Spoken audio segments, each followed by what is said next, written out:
Back now to another leading story here at home. Sentencing proceedings for Dros child rapist Nicholas Ninow got underway today in the Pretoria High Court.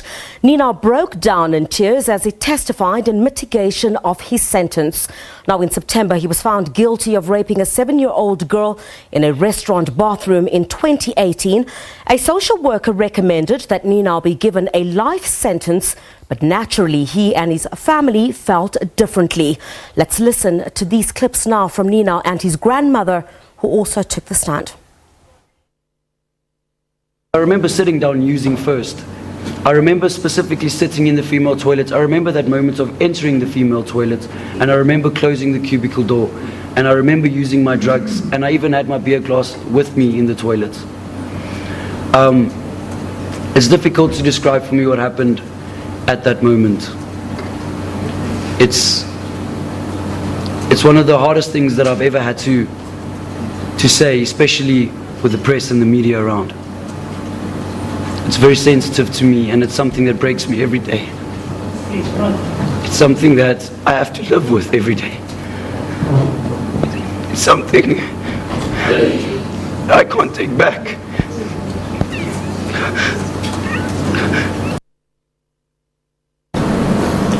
And I would like to say to the little girl, I am so sorry.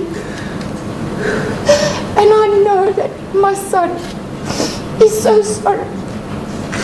I know that he is sorry. It doesn't matter what other people believe. It doesn't matter. I know that my son is heartbroken for that child.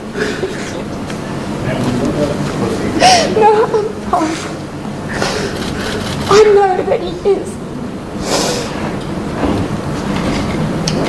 I know Nicholas is a protective person. He's protected me my whole life. He was always the one that came up for the underdog in class. He was always the one that stood up for the person that was in trouble. He was always the one at school that took the blame even when he wasn't to blame. Nicholas wouldn't harm a child in his sober state of mind. Nicholas Ninow also apologizing in court earlier today. You saw also there his grandmother, who also told the court that she had tried to protect him for many years from the life of drugs. But our SABC reporter Molemo-waOne Mothoa was also in court for us today. Very good evening to you, Molemo. Thanks for your time. Now, Nicholas Ninow says he is an angry person ruined by drugs, that he started using at a very young age.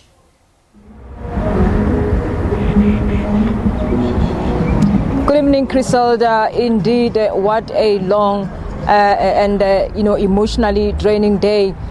Nicholas Ninow took the stand today, testifying in mitigation of his sentence. He actually told the court that he started using drugs at the age of 13. And in actual fact, his mother is the one who introduced him to using drugs, and saying that the first time that he started taking chemical or doing chemical drugs, it was with his mother, who was also an addict. And he said prior to that he has been smoking cigarettes, but that started at the age of 7. So what actually was happening in his life, he says drugs have always been his coping mechanism. That's what he has known for all his life. Lema, talk to us a bit about the emotions of what was happening inside the court. Our cameras were very fixed on Nicholas Ninow when he was testifying. But what was the courtroom like as he sobbed while he was on that stand?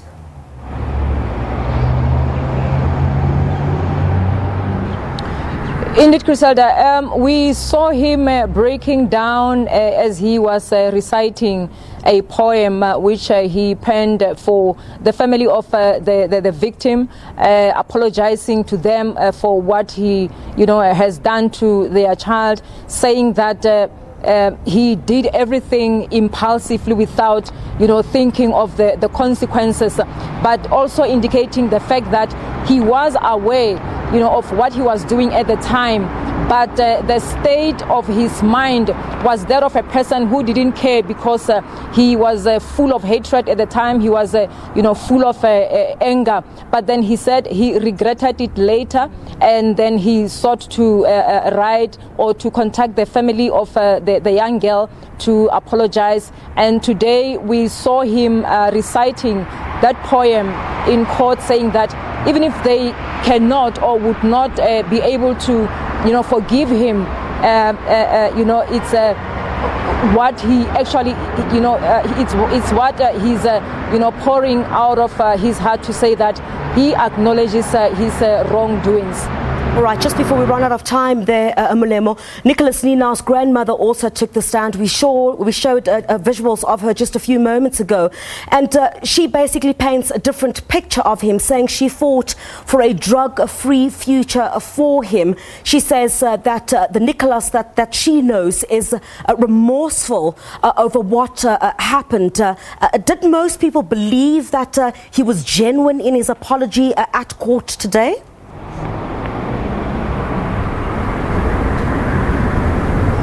Well, some of the people that we spoke to feel or felt that, there was just a ploy for Nicholas Ninow to get a lesser sentence, as the grandmother also stated the fact that the Nicholas Ninow who was before court today was somebody very different, to her.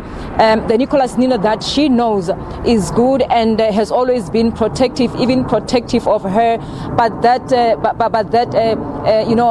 his introduction to the drug world has turned him into another person that she doesn't know. And she actually also, put it before court that she tried. There were interventions that she made to ensure that he gets, a life-free, a drug-free life. But then that couldn't help, because at some point she ran out of, finances, as there was a time when Nicholas Ninow was admitted in one of the rehabilitation centers. She said he only could be there, or he only was there. He was only there for 2 weeks because she ran out of finances to sustain that.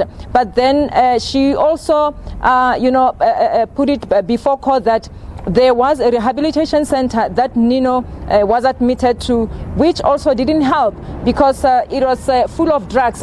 As much as the prison where Nicholas Ninow is in custody right now, she said there's drugs everywhere. Right. Thank you so much indeed for your time. A long day for you there, SABC reporter Molemo-waOne Mothoa, attending, of course, the closing arguments in the Nicholas Ninow rape trial for us there. Arguments in mitigation and aggravation of a sentence. Let's take a short break here on The Full View. Much more coming up after the break. We'll continue to have a discussion on that particular trial. We'll be speaking